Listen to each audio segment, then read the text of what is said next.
दोस्तों, कैसे हो आप। आज हम एक नया वीडियो लेके आए हैं सीबीटी पे। दोस्तों, आपने मेरे पहले के 2 वीडियो देखे ही होंगे। मेरी आपसे रिक्वेस्ट है कि पहले के 2 वीडियो देखें, आप सीबीटी के फंडामेंटल को समझें, उसके बाद इस वीडियो को देखें। सीबीटी के बारे में हम डिस्कस कर चुके हैं। हमें पता चल चुका है कि सीबीटी जो है वो ब्रेन में हमारे जो भी न्यूरोलॉजिकल थॉट्स होते हैं, न्यूरोलॉजिकल फंक्शन होते हैं, उसमें ये हेल्प करती है। हमारे जो भी नेगेटिव थिंकिंग होते हैं उसको ये पॉजिटिव करती है और हमें कोई भी मेंटल हेल्थ के इशू होने से बचाती है। सीबीटी के पहले वीडियो में हमने डिस्कस किया कि A for activating event, B for behaviour, मतलब हम क्या सोचते हैं अपने बारे में, दूसरे के बारे में, सोसाइटी के बारे में, कोई भी इवेंट के बारे में। सी कॉन्सिक्वेंसेस, जो हम सोचते हैं उसके बाद हमारे फिजिकल और मेंटल क्या एक्टिविटी होती है, कैसा हमारा रेस्पॉन्स हो रहा है। और डी मतलब डिस्प्यूट ऑफ थॉट्स, मतलब जो भी हमने गलत सोचा है उसके लिए कुछ नई एडिशनल थॉट लेके आना, कुछ अच्छी प्रोडक्टिव थॉट लेके आना। और ई मतलब इफेक्ट, मतलब हम जो उस थॉट को डिस्प्यूट करके अच्छी थॉट लेके आते हैं उससे हमारे ऊपर क्या इफेक्ट होता है, क्या कुछ हमें बेहतरीन फील होता है, उसे हम ई कहते हैं। हम सीबीटी के फंडामेंटल को अब समझ चुके हैं, तो बेहतर होगा कि अगर हम इसे घर पे प्रैक्टिस कर सकते हैं, अच्छी तरह से प्रैक्टिस कर सकते हैं, तो हम और भी इससे बेटर फील करेंगे। तो चलिए एक एग्जांपल के साथ स्टार्ट करते हैं। तो एक हस्बैंड वाइफ होते हैं, वो अपने बच्चे के साथ बैठे रहते हैं। बच्चा बहुत ही छोटा होता है और हस्बैंड क्या होता है, उसको खाना खिलाता रहता है। अब बच्चा क्या करता है, बच्चा अचानक उस खाने को जो है थूक देता है, उससे खाया नहीं जाता। ये इवेंट हुई रहती है। अब इस इवेंट पे क्या होता है, जो बच्चे की जो माँ है वो अपने हस्बैंड को बोलती है कि तुमने इतने बड़े बड़े निवाले खिला दिए, तुम्हें ठीक से खिलाना नहीं आता। तो एक्टिवेटिंग इवेंट सिर्फ इतनी ही है कि उसकी वाइफ का ये बोलना कि तुम्हें अच्छी तरह से खिलाना नहीं आता। वाइफ का सिर्फ इतना कहना कि तुम्हें खिलाना नहीं आता, अच्छी तरह से खिलाना नहीं आता, इस बात पे हस्बैंड का क्या रिएक्शन होता है, उसके दिमाग में क्या थॉट आती है। उसके दिमाग में थॉट आती है कि मैं तो सारे काम करता हूँ, मुझे सब कुछ आता है, क्या मुझे खिलाना नहीं आता, ऐसा कैसे हो सकता है। ये मेरी बेइज्जती कर रही है, ये मुझे जलील दिखाना चाहती है, हर छोटी छोटी बातों में मेरी गलती निकालती है, ये तो कोई बड़ी बात नहीं है, मुझे क्यों नहीं खिलाना आता। उसके बाद फिर उसके दिमाग में ये बात आने लगती है कि एक रिवेंज की फीलिंग आने लगती है कि ये भी बहुत सारी गलतियाँ करती है, मैं तो कुछ नहीं कहता, तो मेरी गलती इसे आखिर क्यों दिखाई दी। कॉन्सिक्वेंसेस इसके क्या होते हैं, उसके हस्बैंड ये सोचता है कि ये मुझे हर समय नीचा दिखाती है, मेरी गलती निकालती है, तो जरूर मैं भी अब नोटिस करूंगा कि इसकी क्या क्या गलतियां होती है और मैं भी ठीक इसे उसी तरह से नीचा दिखाऊंगा, उसी तरह से इसके साथ टोका टोकी करूंगा। तो इस तरह से उसके दिमाग में 10 थॉट शुरू होने लगती है इस चीज़ की कि चलो मैं नोटिस करता हूँ कि आखिर ये गलती कहाँ कहाँ करती है। दूसरा, उसका फिजिकल रिएक्शन ये होता है कि उसका मुंह फूल जाता है और वो साइड में होकर बैठ जाता है बिना बात किए। तो इस तरह से क्या होता है, ये सब उसके कॉन्सिक्वेंस होते हैं और ये सब जो है नेगेटिविटी उसके दिमाग में आ जाती है। इवेंट जो था बहुत ही सिंपल एक्टिवेटिंग इवेंट था कि जो बच्चा था उसकी माँ ने ये बोला कि तुमने बड़े बड़े निवाले खिला दिए, तुम्हें ठीक से खिलाना नहीं आता।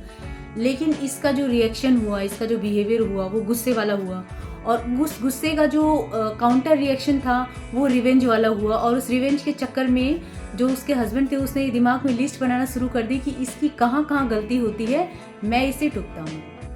जो नेगेटिव थॉट की चेन स्टार्ट हुई, इससे क्या हुआ, पास्ट में जो भी उनके कुछ छोटे मोटे झगड़े हुए थे या मिसकम्युनिकेशन हुए थे वो सभी दिमाग में आने लगे और उन सब की जो है एक लिस्ट स्टार्ट हो गई कि हाँ इसने यहाँ गलती की थी, इस टाइम ये गलती, इस तरह से करके पूरी तरह से उसके दिमाग में जो है नेगेटिविटी भर गई। बारी आती है इस डिसफंक्शनल थॉट को डिस्प्यूट करने की, मतलब जो हमारा एक्टिवेटिंग इवेंट हुआ उसके बाद हमारा बिहेवियर जो है नेगेटिव हुआ, उसके बाद कॉन्सिक्वेंसेस हुए, कुछ फिजिकल और कुछ मेंटल हमारा रिएक्शन हुआ।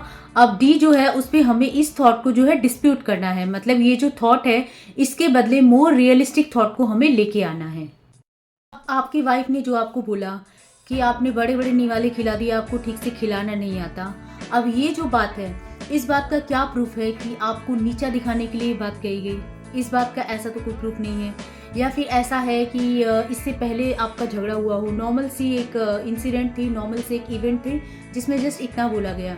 ऐसा तो नहीं है कि आपके फैमिली मेम्बर के सामने या सबके सामने या सोशल गैदरिंग में आपको नीचा दिखाया जाता है या वो आपकी केयर नहीं करती आपको ठीक से खाना नहीं देती, आपके साथ बिहेवियर भी खराब है, एनी टाइम आपको नीचा दिखाती है।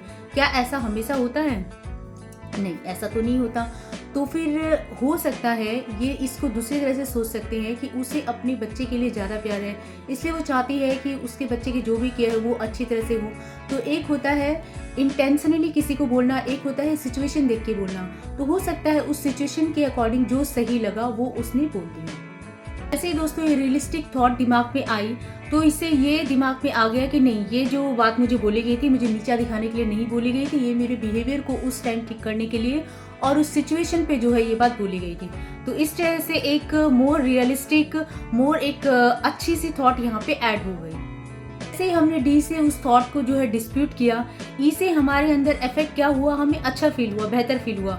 मतलब पहले जैसे जो हमें एंगर हुआ था वो नहीं होके हमें नॉर्मली फील हुआ कि ये एक सिचुएशनल इवेंट हो गई है, ये कोई बहुत ज़्यादा रिएक्शन करने वाली बात नहीं है।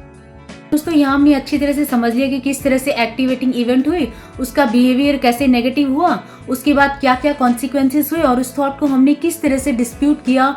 डिस्प्यूट करते समय सबसे पहले हमने ये देखा कि ये जो थॉट आई है इसका क्या कोई प्रूफ है, वो नहीं होने के बाद हमने मोर रियलिस्टिक थॉट है जो ऐड करी और उसके बाद में जो हमारे जो इफेक्ट हुए वो हमारे बहुत ही बेहतरीन इफेक्ट हुए। तो ये जो इस तरह की चीज़ें हैं जिनको मेंटल हेल्थ के इशू है, जो ओवर थिंकिंग करते हैं, उन्हें स्टार्टिंग में ये सब अपनी डायरी में लिख के प्रैक्टिस करनी चाहिए। 1 बार, 2 बार, 3 बार, 4 बार, 5 बार, 6 बार, जितनी बार आप प्रैक्टिस करोगे उतनी बार नेचुरली क्या होगा, आपके दिमाग में जो है उतने ही न्यूरोलॉजिकल पैटर्न जो है पॉजिटिव होते जाएंगे और आपके जो है एक बार में जो थॉट है वो बिहेवियर, जो आपके बैड जो रिएक्शन हो रहे हैं उसके बदले आपकी जो भी नेगेटिव थॉट है वो अपने आप डिस्प्यूट होती जाएगी। तो इस चीज़ को आप जितना चाहे प्रैक्टिस करें, आप जितना प्रैक्टिस करेंगे उतनी ही बार पॉजिटिव न्यूरोलॉजिकल पैटर्न आपके दिमाग में बनते जाएंगे और आपकी जो ओवर थिंकिंग है वो उतनी ही जल्दी खत्म हो जाएगी। दोस्तों सीबीटी की आप जितनी प्रैक्टिस करेंगे उतने ही आप पॉजिटिव होते जाएंगे। आप पॉजिटिव होंगे तो डिसफंक्शनल थॉट आपके अंदर नहीं आएगी, आपके अंदर सिर्फ पॉजिटिव थॉट ही आएगी। आप मोर रियलिस्टिक सोचेंगे और आपकी प्रोडक्टिविटी जो है बढ़ जाएगी और आपकी न्यूरोप्लास्टिसिटी भी ऑटोमेटिक हो जाएगी क्योंकि आपका जो थॉट प्रोसेस है वो धीरे धीरे चेंज होने लगेगा। अब ऐसी ऐसी जो छोटी छोटी इंसिडेंट है, जो भी इवेंट है, उसमें आप जो गलत सोचने के बदले आप उसको गैप करके सीधा आप जो है रियलिस्टिक सोचने लग जाओगे और आपका थॉट प्रोसेस भी चेंज हो जाएगा। दोस्तों आपको मेरा आज का वीडियो कैसा लगा प्लीज़ कमेंट करके ज़रूर बताएं। अगर आपको मेरा वीडियो अच्छा लगा तो प्लीज़ मेरे चैनल को ज़रूर सब्सक्राइब करें।